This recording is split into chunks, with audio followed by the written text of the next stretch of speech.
Saying the iPhone X is a big departure from the norm is putting it mildly. Apple has essentially redefined what it means for an iPhone to be an iPhone. Obviously, this many changes means a lot could have gone wrong, but thankfully that wasn't the case. The iPhone X isn't perfect, but it's proof that the old ways of thinking aren't the only ones worth using. As always, let's start with the design. The iPhone X is an impeccably built machine, from the seamless way the front and back glass are joined to the body to the extra reassuring weight of the stainless steel Apple used to build the frame. Long story short, it's what a $1,000 iPhone should feel like. And for someone like me who has always preferred bigger smartphone screens but never loved the way big iPhones felt, the iPhone X just feels right. That's no surprise though, is it? If there's one thing you can count on Apple for, it's for them to build a high-quality device. It is, however, a little weird to use if you're coming from an old iPhone.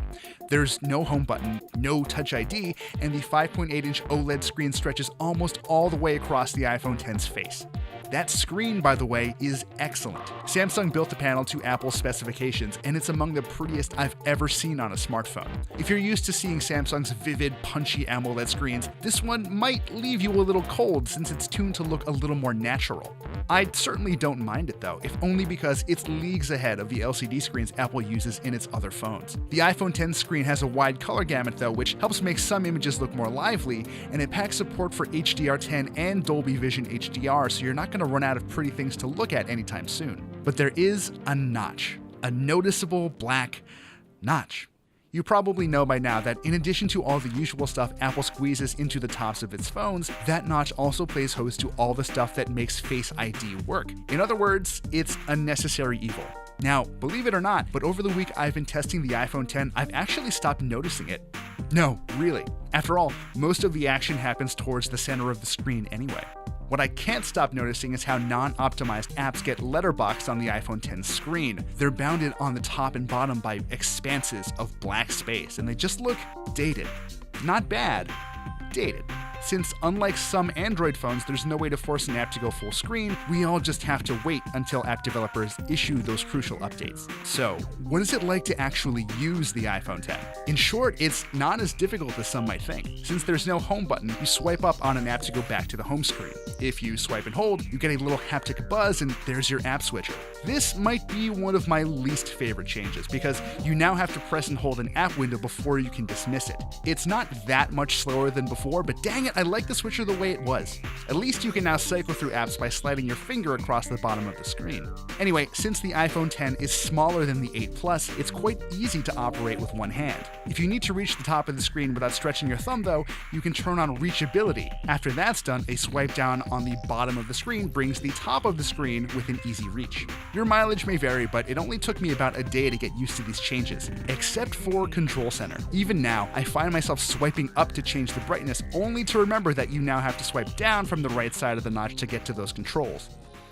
The iPhone X runs iOS 11, but it packs two features that people have not been able to stop talking about: Face ID and Animoji. The former is clearly the more important, and when it works properly, it's actually kind of amazing. The setup process is dead simple, if a little awkward looking, and after that, it didn't matter if I hadn't shaved or if I wasn't wearing glasses that day, the phone would just unlock after looking at me for about a second.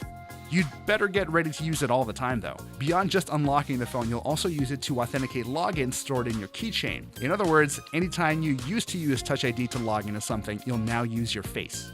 It isn't perfect though. While it worked in broad daylight and in dingy dive bars, it occasionally struggled to recognize me in bed when I just woke up. Maybe my face was a little too puffy, or maybe I was just holding it a little too close. In those admittedly rare cases, I did miss Touch ID. Face ID can also be fooled by twins, but it at least checks to see if it can see your eyes before unlocking by default. You don't need to worry too much about someone using your face to unlock the iPhone X while you're sleeping. And then there are Animoji.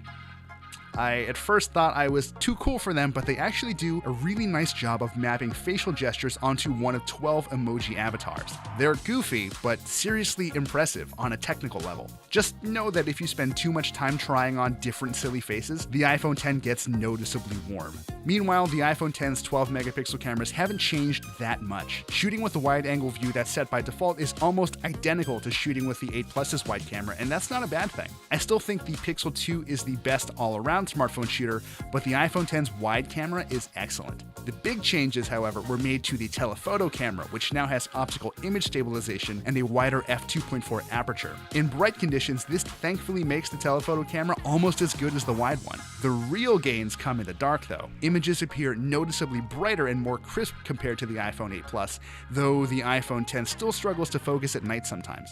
You can now also use the 7-megapixel front camera to take portrait mode selfies thanks to all the tech that makes Face ID possible. It definitely works, but it's not ideal. My face was always pin sharp, but it almost always blurs out the top of my head.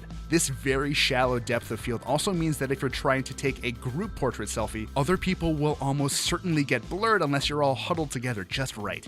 Now, I hope you weren't hoping this $1,000 iPhone performs better than the 8 or 8 Plus, because it doesn't. They all share the same 6-core A11 Bionic chipset, and like the 8 Plus, the iPhone X uses 3GB of RAM. This isn't a bad thing either. The A11 is a very powerful chip, and it handled everything I threw at it, from frequent multitasking to playing pretty augmented reality games without trouble. I've put the 10 through the ringer this week, and I'm convinced that it has more than enough power to handle your daily routine. The 10's battery life is mostly just alright though. I usually pull the 10 off its wireless charging puck at around 8 in the morning, and by the time I put it back at around 9 or 9:30 that night, it was usually down to around 15%. That was enough juice to keep the phone alive until the next day on nights I forgot to charge it, but yeah, don't expect more than a day of use on a single charge. Now, after spending a week with the iPhone X, I guess there's only one appropriate way to end this video. This is the future of the iPhone, and it's a promising one. Apple didn't get everything right, but the fact that the X generally feels as elegant as it does is impressive. On a technical level, this is the best iPhone Apple has ever made. But more importantly, it's a strong foundation for the iPhones of tomorrow to build on.